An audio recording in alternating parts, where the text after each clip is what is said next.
This week, we're on the podcast, we're joined by Piché, who's going to tell us all about ROM hacking, Nintendo and Valve conspiring to kill dolphins. We're going to have to talk about that, all of that, and more in this week's episode of the podcast. Roll the intro. Skibbity boo bop doop bleh. That's what I got for you this week, man. I'm sorry. I can't blame you. I really cannot blame you. I feel the same way. I like that. That was kind of beautiful. Thank you. This touched me in my tender space. The scatting is always soulful, and that's what we can guarantee here at Next to Nothing. Hello and welcome to Next to Nothing, a podcast for gamers on a budget. I am your host, Danny K. With me, the wonderful, the beautiful, the Mr. Greenlee. Green, how are you doing today? Yeah. Super. Okay. Super duper. Great. Sick. Good times. I love it. That's some Yay. enthusiasm, baby. Yay. It's still technically the weekend, even though everyone's gonna see this on a Tuesday. Yeah, we are pre-recording. So that's cool, I guess. I woke up. That's good news. I'm severely depressed. Oh. Never mind. I'm so sorry, man. No, everything's good. Everything's good. Danny, how are you? I'm doing okay. Doing okay considering all the stuff that's going on, but I'm doing all right. We're also joined by Mendacii, the spooky, and the ukulele. How are you doing, Mendacii? Oh, not too bad. Just writing new spooky and ukulele things. Strapping on my DM shoes. I'm just kidding. They never leave my feet. And they're clown shoes, actually. I'm sorry. But otherwise, yeah, just doing school stuff and hanging out, chilling, learning about cool stuff like ROM hacking. Yeah. Ooh. That's what we call in the business foreshadowing. We're joined by Piché. That's correct. That's how you pronounce that, Piché? Piché, yeah. All right. That was a nice little call forward. You know, I always hear comedians do callbacks. You just kind of ran over that, did a little call forward. It's the power of my third eye, my brown eye. Your Zulu. Yes. But Chris, for the kind folks out there who have not had the privilege of meeting you yet, who are you? What do you do? And where can people find you? Yeah, I'm a bit of a weirdo, you know. My name's Piché. That's my name on YouTube. That's also my name, you know, if you weren't sure. I do animation, I do music, I do video editing, I do all kinds of stupid stuff, but I also now all of a sudden people know me as a ROM hacker, one of those kind of characters, one of those archetypes, you know? Yeah. I don't know if that was good enough, but beautiful. Yeah, I will say I that's how I found you, was that you got recommended to me on YouTube because you were talking about your experience ROM hacking Pokemon Fire Red? Question mark? Yes, sir. Yeah. And I'm like, this dude has good vibes. I like his vibes. He passes the vibe check. Let's get him on the show and talk about ROM hacking and projects that, you know, not only projects he's doing, but projects that like he is enjoying. And then as soon as I started watching that video, your shorts started popping up in my YouTube Shorts feed. So, you know, you're doing something right. I hope so. That's a little thing called the algorithm that got you. Yeah. The algorithm, for whatever reason, it just wants me to have more crispy. It knows what the body wants. Yes, but let's just jump right into like what is ROM hacking and like Wikipedia entry shit real quick. Like ROM stands for read only memory. It mostly refers to like game files that you can read with emulators. That's like most likely what you're gonna like hear it referred to as. ROMs really allow fans of games to like dive deep into the games that they love. You know, you can see the textures and sprites and sounds and music and see some of the programming and stuff like that behind the game. So if you want to start getting into data mining or just really like why does Pokemon run the way that it does, you know, ROM hack, like getting into ROMs is a good way to start dissecting that stuff. But it also lets you manipulate them with other tools. You can like manipulate games and create your own projects. one ROM hacking project that we've talked about on the show many years ago, probably like 2 years ago, 3 years ago at this point, was Pokemon Crystal Clear. That is a ROM hack. Very cool game. Very, very cool game. Yeah.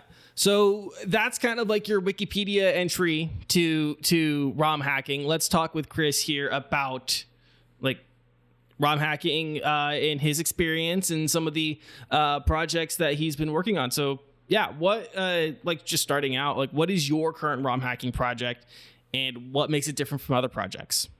Yeah, I mean, it's not like a whole lot different from other stuff. I think a lot of people assume it is because I think it has a little more unique art. But anyways, I haven't come up with my official title, but I'm leaning on Pokemon Chrysocolla right now, and it's kind of a nice rock that I picked because A, it's blue and I like blue, and B, it's got Chris in it, which is kind of a little bonus for me. It's got almost my name in it, which is kind of nice. But it's a Branding. ROM hack of Fire Red, and the idea is it's supposed to be kind of essentially just like another Gen 3 game, you know? It has all the Gen 3 stuff. There's no changes to like the way the battles work. There's no physical special split. All the 386 Pokemon from that generation are there, but it has completely new tile sets, story, characters, storyline, scripts. There are like quality of life changes that are mixed into there. It's the whole works, I guess, if you wanted a new Gen 3. Yeah. And you do chronicle some of your struggles in a video that I'm going to leave linked down below. It'll be one of the comments in this video, so check that out. But I was going to ask, you know, because you do chronicle some of your struggles with the project. Can we kind of start from like square one and like what got you interested in ROM hacking and like what tools and you know things did you have to start learning in order to start, you know, manipulating the games? Well, if I go all the way back to, you know, middle school Chris Piché, a little weenie, you know, little weenie kind of archetype there. I kind of found out about ROM hacking because I was just going through YouTube and I got recommended some like weird edits of Pokemon. Like I think I saw one. I didn't even know who Pink Guy was. It was like brand new. Filthy Frank was a brand new thing. I don't even think it was popular yet, but I saw someone put Pink Guy in Pokemon and I was like, I don't know what that is, but I want to know how they did that. How the hell did they do that? And when I researched it more, I stumbled upon a website called Poke Community, which has always been like the #1 spot for information and documentation and tutorials and stuff on how to do this kind of thing. And back then it was kind of archaic, you know, archaic might not be the right word, but it was all done in binary, right? And there were very few apps that were out to edit different things within the game. You know, today there's all kinds of new stuff, there's new methods to do it. But I kind of, even to this day, had stuck to some of the stuff that I learned back then because I'm kind of an old guy stuck in my ways. But a few of the tools that I used in the process were things like Advanced Map, which lets you edit tile sets and movement permissions and where NPCs and events go on a different map for the game. I used PKSV and XSE, which are great tools just to create scripts that you can compile into a ROM and put into a new hexadecimal offset. And it's kind of big words. I can explain that a little bit in a second. Those are kind of two main tools I used. I looked at using things like Ape, which is like a palette editor, UNLZ, which is a garbage sprite editor. They've come out with many more better ones now that I've since used. But I just used a lot of the old tools and old-fashioned ways to get this game off the ground, and it's kind of started from there and took off a little bit. Gotcha. I hope that answered the question. No, yeah, I think you answered it well.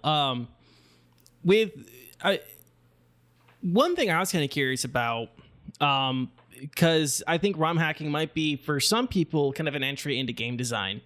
Yeah, for sure. In a lot of ways, and we'll actually talk about that in our news topic here a little bit. But you know, is this like a good entry level? Are like the tools mostly free? Do you have to like pay for licenses or anything like that when you start ROM hacking? No, there hasn't been a single tool I've stumbled upon that isn't free, you know, and I think that's with good purpose because I'd be worried that if you sold a tool that worked to edit like Nintendo games, Nintendo probably wouldn't like that. They probably wouldn't be too keen on that. But the community itself that's built around hacking ROMs, especially in the Pokemon one, they're all very friendly, very open people who want to share their knowledge and like document how they figured out how to build this tool or how to do this script, you know? So all the information's out there and accessible, and all the tools are out there and easily accessible. Yeah.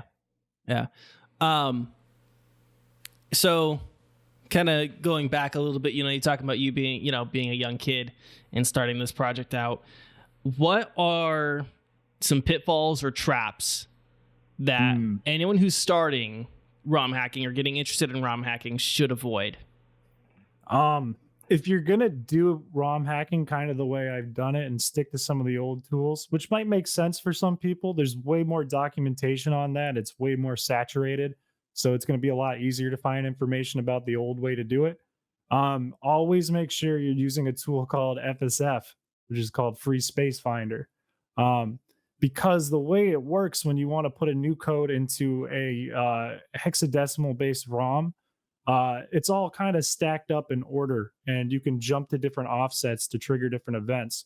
But if you find a spot with open space and it's not big enough, like let's say you have like 10 open bytes and your script you're compiling is 16 bytes, it's going to overwrite those 6. So if you're not using a free space finder to find something with more, it's going to overwrite something that could possibly be critical to the game. So I always thought like, oh, I only need this one tool to do this one function, it'll be fine. But you should always be using like a free space finding tool in between all your steps to find places to put your code, if that makes sense. Yeah. Otherwise, I would say my advice is just use decomp now. Move to decomp. I feel like getting a little nerdy because I've never looked into this at all. Like, can you explain like a little bit like what hexadecimal and those kind of systems are, and like what a good way to learn that stuff would be? Yeah, I mean, I'm kind of dumb. I'm not a coder first, you know. I think I talk about that a little in the video. I just kind of jumped into it and learned as I went. But hexadecimal is just base 16 code written in base 16. So it would be like 0 to F, 0, 1, 2, 3, 4, 5, 6, 7, 8, 9, A, B, C, D, E, F. And everything is 2 bytes, I think. Not actually sure off the top of my head. But if you opened a .gba file, a ROM in a text editor, the way it would look would just be a bunch of numbers and letters exactly like that. And the game reads that. Your emulator reads that hexadecimal code to play the game. And a lot of that can be written and converted through tools like ASM or whatever else. But the base form of the code is in hexadecimal, if that makes sense. And different locations hold different scripts that are certain lengths. So you could have a different pointer that holds a table of scripts or just one single script, and that could be a piece of dialogue in the game, or it could be something that runs the engine, right? Yeah. I think you gave me a good layman's understanding of that. I feel like I can take that definition and understand more sentences now. Yeah. I don't think I have any other questions about like ROM like the kind of like the processor tools, but I'm gonna open it up to my fine compatriots here. Do you guys have thoughts, questions you want to share? You made my smooth brain almost get a wrinkle. Very nice. Yeah, wrinkle forming. I would I guess like in general, do you find that it's a long process then? Like it's a pretty arduous process. So like most of these things are, you would probably call them like works of passion, right? Absolutely. Yeah, for sure. Like when I was going into that project, and I made the same mistake when I was like 13 or whatever, I went into it in my head like, this will take no time. I'm not going to go crazy with it or anything, you know. I'm just going to edit some images, some drawings, and throw in some new story stuff like type dialogue, you know. That's about it. But when you get down to it, there's very fine details, and just writing a piece of dialogue doesn't make a game. You know what I mean? So when you get to the real nitty gritty of it, there's so much. If you wanted to map one town and design a whole new tile set for that, that could be days and days of work by itself, you know? And stacking on that to do music and then do sprites for that town and sprites for your characters and sprites for the Pokemon and then different dialogue for the NPCs and full scripts for events that are happening, it can pile up and end up being a lot more than you expected. Yeah, absolutely. Like I'm thinking about I watched Danny play through a couple hours of Crystal Clear, and it was just like mind blowing. Everything that Yeah. they put in there, like an entire new evolution system with the like the being able to like bind monsters together. And at the time, That's Fusion, Infinite fusion, Fusion. that's what that was. Yeah. Infinite Fusion. Yeah, and Infinite Fusion. Yes, that's right. And like even like the new storyline with Giovanni and everything was just it was wild. And at the time I was going through Cassette Beast and I was like, it's ROMs and hacks like these that probably inspire people to get a group of like I think Cassette Beast was like 4 or 5 people got together and made a Pokemon like game. And it was the funnest experience that I'd had playing a Pokemon like title in years. And it's just like you don't they might have messed around with something like you did, Chris, and then we're like, "You know what? This is pretty sick. I We're think onto we got an something. idea." Yeah, exactly. And it's Yeah, like for if they sure. hadn't been able to do that, like we wouldn't have Cassette Beast, which is busting records everywhere, and phenomenal indie team and phenomenal indie game. So I don't Yeah. know. It's works of passion like that I think are just so incredibly important and they add to the longevity of games. Absolutely. One of the big pieces of the game that I was really focused on was the music of it. I think I made like 6 hours worth of music to get that thing set to go. It was like 180 tracks twice or something. I don't know, something stupid. But it like opened a door for me because I didn't realize how much I liked kind of developing music for games. Like it had been I've been doing music writing for a while, but it really opened that door for me and taught me a ton about composition writing and all that good stuff. And I've gotten the opportunity to work with like small developers or small indie guys from Newgrounds and write music for different games other than a ROM hack. It is very cool how like not just like if you have a team that you did like a little ROM hack or a Pokemon Essentials fan game on, but just the fact that it teaches you so much by doing this passion project. It lets you work with other people outside of that community. You know, it's very cool. Yeah. Well, you're kind of talking about like the community and stuff like that. Um, ROM hacking, I know, is there's a pretty large and dedicated community out there. Um, is this mostly Discords or has it moved mostly to Discords or are there still forums out there? I guess is the I question. mean, Poke community is still pretty active, Mhm. which is the main forum I see everything on. But there are definitely lots of groups who have discords together where they do this kind of thing. I know a user named Anthroid has a Discord that I'm not active enough in, but I'm always asked to check in and look at stuff because they host like competitions. There's one they do called MAGM that I made a few videos on, which stands for Make a Good Map. And the idea of that competition is to make you get like a month, I think, to make a ROM hack. And the idea is you get one primary location, like you have one map in the game, one area, and you have to build a whole story out of that that's playable. So you get all these cool, like short games that have super creative concepts for the story and super creative stuff. Like you'll start the game, you'll get a randomized team or a randomized starter. It lasts 3 hours. One of the ones I just played has to do with like time travel because then it's the same map, but you're just reversing or forwarding time. And then there's another one that's like you go to a gym and the gym's different every time. They're just so creative. And I love that kind of thing. And Discord servers and little communities are what kind of build that, right? Yeah. Which I actually watched your video playing that, and that looks incredibly fun. Yeah, for sure. It like the like islands just appearing and disappearing. That stuff that looks absolutely delightful. Super cool.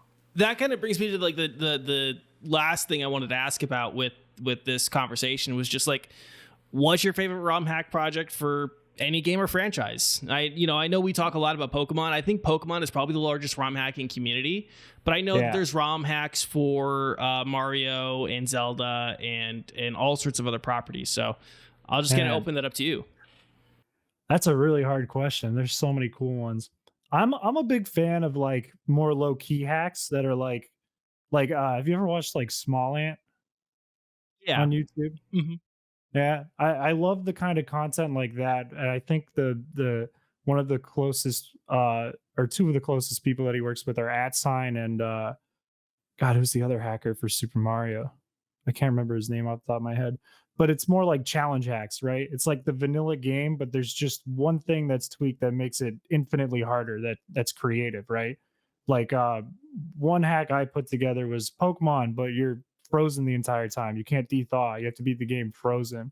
That kind of shit is cool to me because it's like uh it's so simple, but it's so creative. But right, like Mario, but every second you lose a coin, you run out of coins, you die, start over. You know, that stuff is super cool to me. Yeah, I watch a lot of like Madryred, and he does a lot of those challenge videos. I don't think he does Yeah. any of them with like status effects specifically. Yeah. I think he does a lot of single Pokemon runs, but I have seen a lot of those, and I am impressed with people's patience. I don't have that kind of patience. I don't think I can run a game of Pokemon where I am just frozen. I would probably pull my Yeah. hair out. That was hell to do. That wasn't a fun one. I'm a bit of a crazy guy since I've done this project because it took like 2 years to get where it's at. So now I'm like, I tried Elden Ring and I did, when you like start up Elden Ring and you get out of that little tutorial thing and then there's the guy on the horse there right away. My brain said it's intended to beat this. I'm gonna beat this. So I played for like 2 days until I beat the first enemy like a maniac. Yeah, Mendacii looks like he just went through pain. Yeah, I mean, I did the exact same thing, Chris. I was like, I know I'm not supposed to, but this tree sentinel is going to die. And Yeah. in every one of the Souls-like games, if I can, I'll do a depraved build. So I go in with my loincloth and my big Unga Bunga stick, and I'm just like, if I roll and I land my heavy attacks and I get good, so the kids say, I should be able to beat this guy. And finally, like strolling online, like, in between breaks, and you just see like that first dude with the masses being like, "Art thou maidenless?" I'm like, "Shut up, fucker." I just decided to run away and beat other people with my Unga Bunga stick. But I mean, a trial course. of pain is exactly what you need in order to actually feel like, you can persevere through that game. Yeah, absolutely. Yeah, just as it's intended, there's a tree sentinel there, you kill the tree sentinel, right? That's what they wanted. Yeah. Use the Unga Bunga stick. Ooga booga, unga bunga.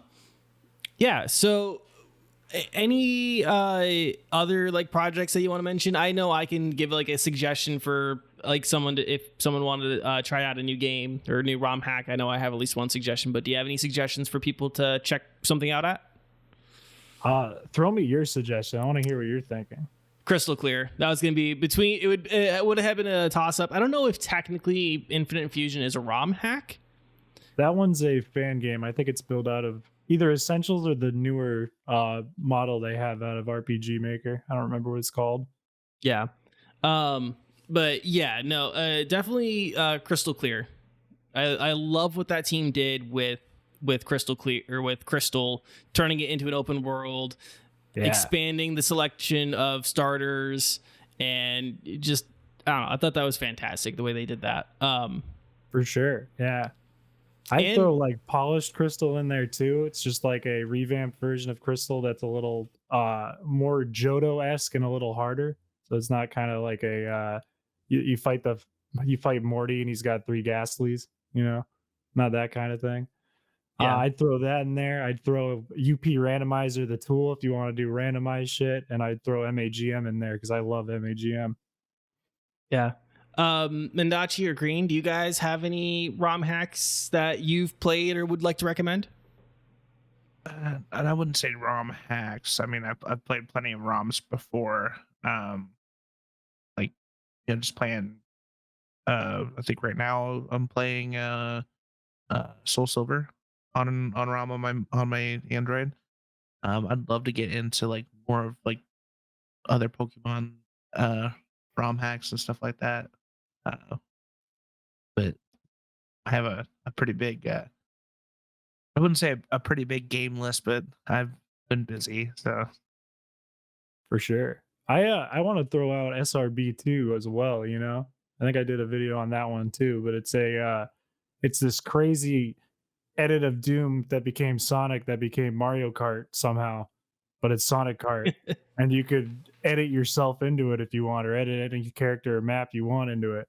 I don't care much for Sonic personally, but I care a lot for kart racing and ROM hacking. So I like that. Yeah. As far as me, as far as ROMs go, about a year and a half back, I got really into like PSX. And man, dude, there's a lot of really awesome people out there that have made otherwise completely unavailable games, especially to us Westerners, available for play. So like as a kid, being able to see some of these games in like Game Informer and stuff and just be like, oh, that looks so sick, and then never being able to touch it, like PSX allowed me to actually touch that kind of, it wasn't even nostalgia, man. It was just this like age of wonder and just kind of, I never got to try these things as a kid. As far as like hacks in general, um, just about 3 or 4 months back, my good friend Brent of my other podcast for two people, where we criticize movies in a really dumb, eggy way, uh, got me into, I believe it was, and he'll wring my neck if I say the wrong one. I think it was SWAT 3, and we were using the Raven Shield. More or less, like it was just an update, man. Like it was a quality of life update that allowed people to continue to use servers, and allow this game that was, it's aged out. It let it keep going, and so yeah, we got to do some really insane, old school, hardcore SWAT maps with some really nice new guns that just looked beautiful, and all the textures were retouched. Like ROMs, and like hacking ROMs. There's there's basically no malicious behavior behind it. It's all like an act of love to make something last longer or look better or bring more life to it, man. It's just it's really phenomenal. And to think that anything bad could happen to any sort of community behind those is just, I don't know, to me, without being over dramatic, it sucks. It's heart wrenching, because partially, like that's what makes games so awesome, is the creativity that it inspires in other people. Yeah, I think it's kind of a shame, like it's also like the weird thing is it's kind of great advertising for the companies that made the original game, especially if it's something old, right? It's kind of it's this weird up and down thing because it's like, yeah, I get it. These people are kind of grabbing your game and doing what they want with it. I get that, but at the same time, it's like it's because they love it and it's actually kind of healthy for the game, you know? Yeah. Well, I think that's just a perfect segue to go into our next topic. So, starting out, despite the Florianopolis Declaration in 2018, Japanese company Nintendo has teamed up with Valve to kill cetaceans for commercial gains. Oh, sorry. It's not a literal dolphin. My bad. It's not? No. What? Yeah, I was really searching for some sort of like, whaling joke in there, and it just... Yo, that was your most intricate dad joke that I've heard in, I think, the entire time I've known you. Honestly, yeah. I was lost. I was lost on that journey with you. Yeah, so you guys can go on ahead and boo me in the comments. Let me know how bad that dad joke was in the comments. But yes, Dolphin is a free and open source console emulator for the GameCube and Wii that allows users to run and play games for those consoles on systems that weren't originally meant to run those games, like Windows, Mac, Linux, Android, and apparently some Xbox systems. I'm assuming those like people who are jailbreaking Xboxes are putting Dolphin on it. That's my assumption. Sorry, I've got a cat here. He's trying to escape my arms.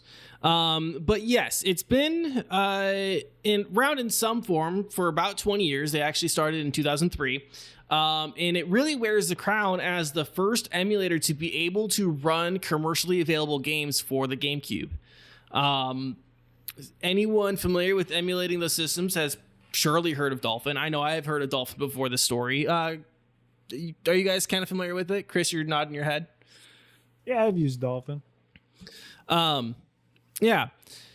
So I think people are probably not going to be surprised at the recent developments surrounding it because, well, Nintendo is going to Nintendo. So let's flash back to March of this year, where the team behind Dolphin announced that they were going to release the emulator onto Valve's juggernaut marketplace, Steam.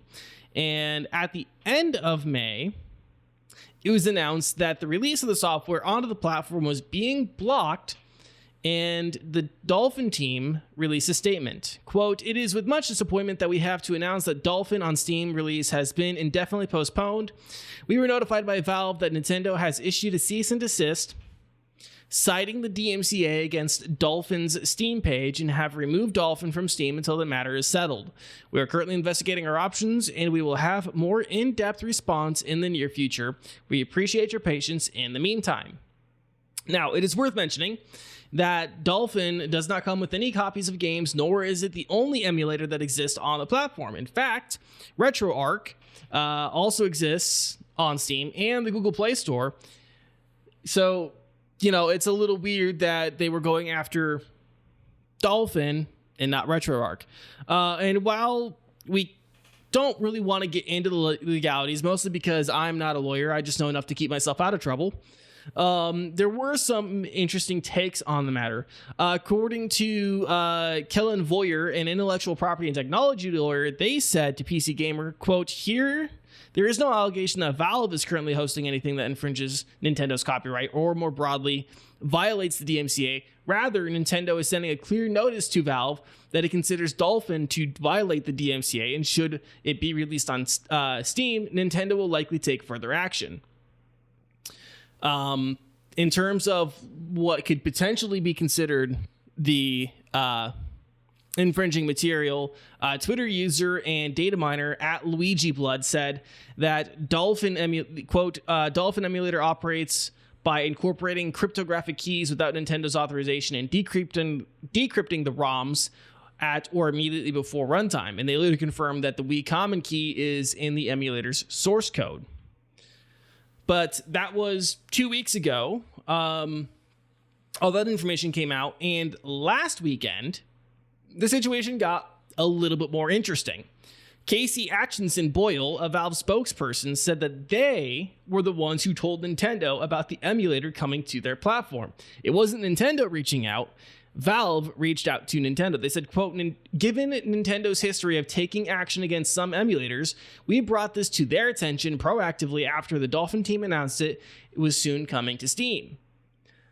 Valve also released a separate statement saying, "We operate Steam as an open platform, but that relies on creators shipping only things they have the legal right to distribute. Sometimes third parties raise legal objections to things on Steam, but Valve isn't well positioned to judge those disputes. The parties have to go to court or negotiate between themselves. An accusation of copyright infringement, for example, can be handled under the DMCA process, but other disputes, like trademark infringement or breach of contract claim between a developer and publisher, don't have the statutory dispute resolution process. So in these cases, we generally will cease distributing the material until the parties tell Valve that they have resolved their dispute." They kind of go on to say that they don't want to ship the application knowing it could possibly be taken down. It could be disruptive to Steam users, especially getting involved with Nintendo, and they, basically didn't want to get involved. So kind of on the face of that's kind of what we know right now. Any initial reactions or thoughts that you guys have? Yeah, my first thought is the Twitter username Luigi Blood goes really hard. It's almost really too good hard. Username. That's a crazy username. Luigi's Mansion just got real dark, bro. I don't know. My first reaction is like, I don't want to say hypocritical because it's more in the way of like trying to save face. Like, do you guys remember the little it was a blip in gaming news? I think it was like 2 weeks ago. The Steam Deck ad that had like Yuzu straight up on the Steam Deck's like dashboard in the ad or whatever the hell it was. It's like, so it's not really Valve. It's not really Steam. Like they know what people like to use this stuff for. They know that Yuzu, Dolphin, and every other emulator has a ton of like a huge fan base, a huge player base, and a huge creator base. And they want people to be able to use those. Like they're not really here to be like the police, but what they do have to do is police their own gains. And if they want to continue to get things like Monster Hunter on Steam, as a giant Monster Hunter fan, like Capcom has kind of always looked to Nintendo to release those. World being, like kind of a newer one that's just like different, but nothing could really handle World that was a Nintendo product. And before that, I mean, dude, it's a Nintendo handheld system. There's real money at stake there. It's a very high selling title for PC as well. After Monster Hunter Rise actually released a PC, so they really do have to cover their ass. That's what this is. It's trying to save face, and it fucking blows because the dinosaurs that are Nintendo are not going to stop until they've eaten all the star leaves or tree stars or whatever the hell they call them in Land Before Time. I don't know, but they're old as balls, and we need to just like get the broom and dustpan and sweep them away. But that's just, I don't see that changing for Nintendo anytime soon. And it's really sad that people get caught up and swept up. They're so bad with whatever it is, copyright, CMCAs, DMCA striking their own Zelda videos. Like, this is just another car crash tragedy in the wake of Nintendo's fervent, I don't want to be like hyperbolic, but like, I don't know, authoritarian march on the gaming community trying to enjoy their shit. So yeah, it just sucks, man. Yeah. Absolutely. Sorry, Chris, were you going to say anything else, sir? I mean, I 100% agree, at the end of the day, I don't blame like Valve or whatever. It's just kind of the tried and true Nintendo move, and it sucks. It fucking sucks. I did hear, and I only heard this from a single source, Review Tech USA, but apparently back in the day, because China has a lot of weird things where if you want to sell in China, you have to basically create something unique for China. So that the CCP can have exert some sort of control over it, right? You can't just like make a Wii and sell a Wii there. And at one point, they needed to create something so they could sell certain, games for the Wii in China or the GameCube in China, and they hired people that worked on Dolphin to develop and optimize the Wii and GameCube software or firmware or whatever in order to sell in China. So they recruited these folks. So it seems really hypocritical. It's like you guys are really, you want them to do the thing when it suits you the best, but when they are independently researching and independently developing and creating talent that you can later utilize in your own organization, you want it at your convenience, but you don't want them doing anything else,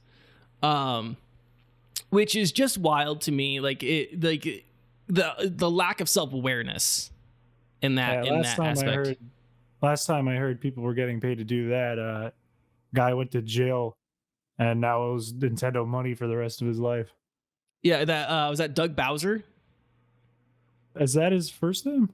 I maybe. I'm pretty sure his name's Bowser, though. I'm like, Doug Bowser's the American president, the U.S. president of or Nintendo of America. My bad. Yeah, they're both Bowser. They're both Bowser. There's three Bowsers in the story. It's insane. But yeah, there's usually more. Yeah, literally all the Bowsers. All the Bowsers. Yeah, no, it's just kind of wild though that it's like, yeah, you want this. Emulation and optimizing emulation, and his name was Gary Bowser. He's Gary the name Bowser. of two rivals from Nintendo games. Yes. He was antagonists. damned. He was damned from the start, man. He had Yeah. no shot. They weren't gonna go anywhere near the other guys. They saw Gary and Bowser and said, "That's it. We're done." But yeah, no, it's just wild. It's like I know there's a lot of legality stuff here, but there's a lot of other benefits that I feel like we should probably talk about in terms of emulation and how that betters the industry, right? So like, why should consumers care about this other than the fact that they, you shouldn't want to see things get stepped on like this? Well, the first thing is game preservation, right? Hardware doesn't last forever. Just stop. Hardware doesn't last forever. And we're getting to a point now where the only way that you can probably play some of your games, if you haven't maintained your hardware, is emulation. Unless you're going to try to buy from some shady company like DK Oldies. Go check out our episode on DK Oldies. But right, eventually GameCubes and Wiis will simply be unavailable. They will not work, but you're going to have those discs. And if you have a device that can read those discs, can read the ROMs, you can still play your games that you purchased 20 years ago. And that is important for emulation devices to exist, to operate, so that you can play the games that you still own. And whether that's for nostalgia purposes, like, game preservation just for nostalgia itself, or art appreciation, right? That's a bit, video games are art. They are a form of art. They are a form of expression, and they should be preserved and saved. Emulation helps do that. So that's one reason that you should care about stories like this. The second reason is the reason or just the spirit of open source software, the nature of software development, being able to find and supporting guerrilla software and pushing forward game design and optimization through the ability to develop and tinker with old systems. That is the other second reason that you should really care about these stories, and why consumers should be upset when they hear that Nintendo and Valve are in many ways conspiring. I understand that Valve has to cover their ass, but that still doesn't help their, it doesn't help their image. I understand it. It is justifiable. It is defensible, but it still makes them look kind of spineless. Yeah. I really like your argument there on preservation, right? Because I know for sure I have tons of games in this apartment right now that I can't fucking play. They're just sitting around collecting dust, right? And it's sad. It's sad because these are games that I loved when I was a kid, games that I still enjoy now. And maybe that's a little bit of a rose-tinted thing there, but it doesn't matter, right? Because it's something I experience and I enjoy. And it's just a shame that because there's no way I'm going to go call up Nintendo and say, "Hey, you got a Game Boy Color lying around? You got one of those sitting in the back office somewhere?" Right? It's a shame. Yeah, and like on top of that, Chris, too, is like if you buy something, especially if it's today, video games are exceptionally expensive, and as we progress with technology in the video game industry, we're moving closer and closer to like an all digital platform. I mean, that's one of the PS5s. You can get a PS5 that doesn't have a fucking disc tray. That's insane to me. And like something that I'm gonna read this real quick is just like a tiny snippet from Engadget to remind everyone that this is not like something that's like, oh, you guys are being over dramatic. No, dude, March 27th this year, Nintendo closed down the eShops for the 3DS and the Wii U, making it completely impossible for you to purchase any of those like digital format games. They're gone. They're just gone, dude. Like, so there were games that did not have a hard copy release, namely a lot of indies, because how expensive is it to go and actually pay to get something produced, whether that is a cartridge or it's a CD, or DVD-ROM, something like that. Like, dude, there's games that just they don't exist anymore. Yeah, You can't buy them. I have a They're just 99-cent game on my Wii U called like Bomby Boy or something. It's like a really terrible Flappy Bird thing. It's really awful. Nobody's gonna be able to experience that except me. It's gone.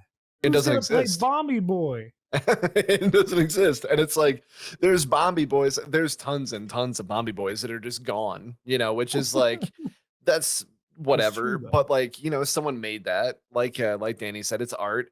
Dude, like what was that? I think in 2021, might have been 2022, the first game ever to win a Hugo Award. That was Hades. The first video game to be noticed and recognized as a piece of work, like either fiction or film or anything like that. And now video games are going to be recognized for things like Hugo Awards, and that is an exceptionally prestigious award for fantasy and fiction. The fact that, yeah, again, things can just kind of non-exist just because like a producer or platform just kind of decides to just say nah, not anymore. And looking at games that are even more say relevant today, everyone's still crossing all their fingers and toes like, when the hell are we going to hear about a Bloodborne PC release? And it's like, nah, man, go and play that on your PS4. Or Metal Gear Solid 4 Guns of the Patriots still hasn't released on anything except for a PS3. Like those games, they're there. Or your PT demo on your PS3 that might be worth like $800 on eBay now. It's just all of those things. Like there's enough evidence to back up what we're saying, is I guess what I'm saying to anybody that might be like, nah, you guys are overreacting. It's like, no, dude, it's happening right in front of you. Yeah. Old man shouts at sky, shaking fist. Like, yeah, I do that on the daily, but not here. I'm actually telling you the truth. Sky for irrelevant things in this conversation. I do it every day at 10 in the morning, man. It's on my list. That's right. He has his morning coffee, takes a shit. It takes him about an hour to take that shit, and then he goes outside and yells at the clouds. And then I have keep it on my porridge. team's calendar. I get an email reminder every morning, 15 minutes before. Yeah, every time, every day. But for sure though, like I went to college as a digital arts student, and I would go to the MFA in Boston like at least once a week, sometimes more times a week. And one benefit I had going through my school was we got to go see their art preservation program, and they would be in the back there spending thousands and thousands and thousands of dollars to keep this like drawing from the Renaissance of like poop on a lawn, in tip top shape and keep it clean and perfectly framed. They had these machines holding it. And it's like, it's kind of the same thing, right? Like we want to preserve this because it's a piece of history and it matters a lot to people, even though it's a piece of poop on the lawn there, but it matters a lot to people. And I think that even with like Bombi Boy or whatever it is you're playing, it matters to someone. It matters to people out there. Yeah. Yeah. 100%. It matters to someone. It has an effect on the culture, Yeah. I don't think I had any other points that I wanted to make. Anyone else want to, Greenlee? Did you have anything you wanted to say? They're killing real dolphins? What? I came into this so unprepared because I thought we were going to be looking up facts about dolphins. He's just like, dolphins ever do? This is a really good Internet Explorer bit you guys got going on. That's hilarious. Also, Greenlee, what did the dolphins ever do? Have you not seen that episode of King of the Hill? Dolphins are horrible. Dolphins do awful things. They are really terrible creatures. Or are they just are they just creatures of desire? Unimaginable desire. Now, I won't go too deep into this too, but I heard there was studies on the secretion from dolphins, and I won't go further than that. I know what you're talking about. Just one house, one dolphin, and one lady for 30 days. Y'all know about ambergris? I think we can mosey on over to deals of the week. How does that sound? Yeah, tiptoe actually. We'll tiptoe over. Tiptoe around the dolphin carcass. Yeah. This is a good segue. This is smooth like butter. All right. My deal to grab this week is the Humble Pixel Pride bundle that is going on for I think until the 28th of June. You can get 7 games for $12, and it helps support Pride. Let me check and see it's for the Trevor Project. So definitely make sure when you go to Humble Bundle to actually adjust how much you're giving to charity when you make that purchase. Our link will be affiliate, so if you guys want to help support the show, you can do that. But by no means don't feel like you have to use our code or even give us a dime. The Trevor Project is great. Go give them more money than us. But let's head over to Green Elite. Green, what do you got? Okay, so this one is going to shock a lot of people. I am going to suggest Brewmaster Beer Brewing Simulator. It's on Steam. It's 34% off for a grand total of $11.87. The reason why I say it's a surprise is because I cannot stand beer. Beer is like the grossest thing on the planet. However, I do like simulators. Like IRL simulators are fun. Like PC Building Simulator is great. So if you want to simulate making beers and maybe even rotate that into the real world, check it out. I It's, love on that. sale. I love that. I don't drink beer, but I certainly simulate drinking beer. I I love do that. like Sims, yeah. Yeah. Whenever I have an itch to build a PC, but I don't have, money, I just go on PC Building Simulator, and then that will scratch the surface of the itch for a little while. Is there a dolphin simulator? I hope Yeah, so. it's called Echo. Echo the Dolphin. It came out on the Sega Genesis. I was just gonna say that. Mendacii, what do you got for deal? Echo the Dolphin on the Sega. No, I've got the PC version of Monster Hunter Rise. It feels apt that I brought it up earlier, but Monster Hunter Rise and Sunbreak are bundled together for 34% off, which makes it $39.59. That's honestly, I'm not at the end of Sunbreak, which is the DLC they added, and I'm at about 315 hours of gameplay on Monster Hunter Rise. The main game itself, I would say, will give you over 100 hours of content, and that is actually 50% off. So if you really want to just play Monster Hunter Rise, see if you like it, and then get Sunbreak later, that's perfect. We just got the final update for Sunbreak. Like, that's the final update. There's tons of content there already. And maybe we'll be hearing about the next Monster Hunter title in the near future. But that is a phenomenal deal, and it looks and plays beautifully on PC, and it is native for your controller, so you can plug and play just fine. Glorious 60 frames, whereas the Switch is not, and that is where I live, in the frame delay zone. But anyway, yeah, really great. I highly recommend it. Excellent. Chris, do you have a deal that you'd like to promote? I was gonna look for a dolphin simulator, but that's all right. I don't know if it's on sale or not. I'm sure it's on sale. If it's not on sale, I'll talk to the game dev. I'll shout out Dead Estate on Steam.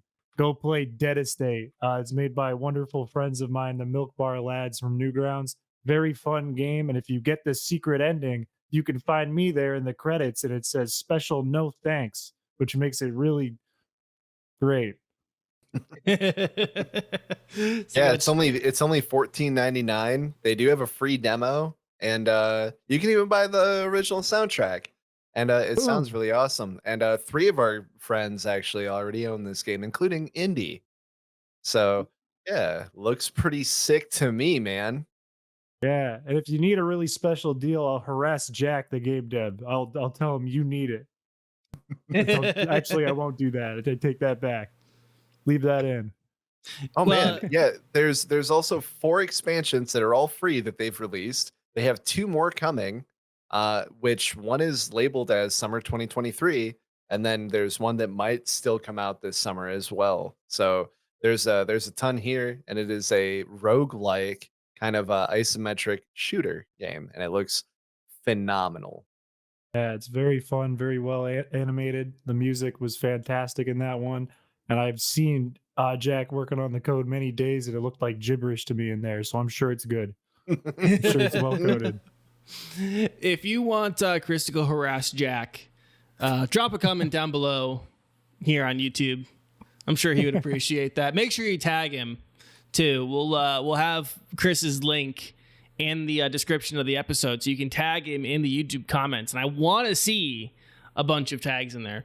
Anyways, if you tag me, I'll tag Jack afterwards. It'll be a big mess in the comments. Oh hell yeah, let's do it. But I think that's gonna do it for the show. Let's go around and promote whatever we got to promote. Chris, what do you got coming up? And for anyone who maybe skipped the intro, who are you, what do you do, and where can people find you? Man, my name is Chris Piché. Try to remember that. Don't pronounce my last name wrong. Everyone does. I do videos mostly on ROM hacks, and I'm working on a ROM hack called Pokemon Chrysacola. Don't know how loud I should scream that. Nintendo might throw a weird paper at me, but that's okay. Yeah, I do streams 3 days a week. Next one I think is Tuesday, which I think is the day this comes out. I'm probably live streaming while you're watching this. Hell yeah. Hell yeah. Again, links will be in the description. He'll be tagged in there. Go check him out. Go give him some love. Go make some weird noises in his chat. Green, what's going on with you? I don't know. Probably more Hunt Showdown. 1.13.1 is coming soon. For Hunt Showdown. I've had like a massive itch to play Halo, like the OG campaigns, Halo 2, Halo 3, Reach, the works. So like I've been doing that kind of off stream with Halo Infinite. Yeah, like that might be a thing. You can catch me at twitch.tv/Mr. Greenlead. It's Mr. Greenlead on every other platform: YouTube, Instagram, TikTok, OnlyFans, all the things. OnlyFans, you say? It's real. It's a real. People are like, you have an OnlyFans? Yes. Yes. Wait, that's actually real? Like It's 100%? 100% real. Look it up, Mr. Greenlead. Yeah, I would never lie to you. That rocks. DM me after the show. Special guest price.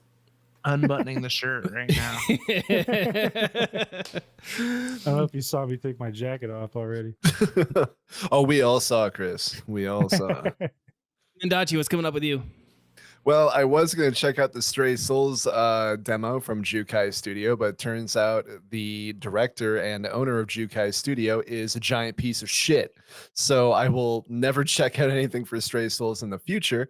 And instead, I will probably be checking out Amnesia the Bunker, which has kind of just been sitting there begging me to play it, or super sick, weird ass indie game that I was gifted by Brent. Slayer's X. Terminal Aftermath, Vengeance of the Slayer, mega 90s mall rat, Serious Sam, postal ass looking Doom like game. Looks dope as hell. So I'm excited to play shit that doesn't suck. Yeah. If I am streaming that, check me out at twitch.tv/Mendacii, MENDACII, or look at everything that I'm retweeting and looking at, following a lot of cool horror indie devs right now. And that is at only Mendacii on Twitter. We know you fellas got Amazon Prime. Give that a Prime sub. Hit I him with know the you dab. get your mail from Amazon. Don't fool me. Coming up with me, I'm working on projects behind the scenes, doing some editing for VRCana. Next week, the first episode of the 5th session of our D&D actual play is going up, so go check that out. And yeah, I'm still grinding away. I don't know how much I'll be able to get done. I got some pretty rough news today, and that'll probably take some time out of my week this week to address that properly. But otherwise, you can find me shitposting on Twitter at Danny K, DANIECAE. That's a great place to watch me shitpost and argue with randos on the internet for some reason. I don't know why I do that to myself, but I do. But yeah, that's where you can find me. Otherwise, make sure you subscribe to this channel for more Next to Nothing in VRCana. Ring that bell, leave comments, subscribe, all that good shit. Yeah, if you look below the title of this video and you see a big red button, if you hit that, it turns gray. It's this cool thing. Make sure you do that because you won't experience that anywhere else. Yeah, only on this channel. Only And on Chris's this channel. Weird. Yeah, we're cool. Yeah. Mine but- mine has this weird one that says like a dollar symbol. That one is more important on that channel, but yeah. Yeah, that's the whole show this week. Thanks for watching and listening. Your time and attention is always appreciated. If you've made it this far, like I said, make sure you drop us a like and subscribe. That's always appreciated. Don't forget to let us know your thoughts on any of the topics that we discussed at Chris, so you can harass him for harassing Jack. Let's just get a good old group harassment going on there. Don't actually As harass a- anyone. As a professional human resources, I did not hear any of that. But we'll As talk a to professional idiot, I did.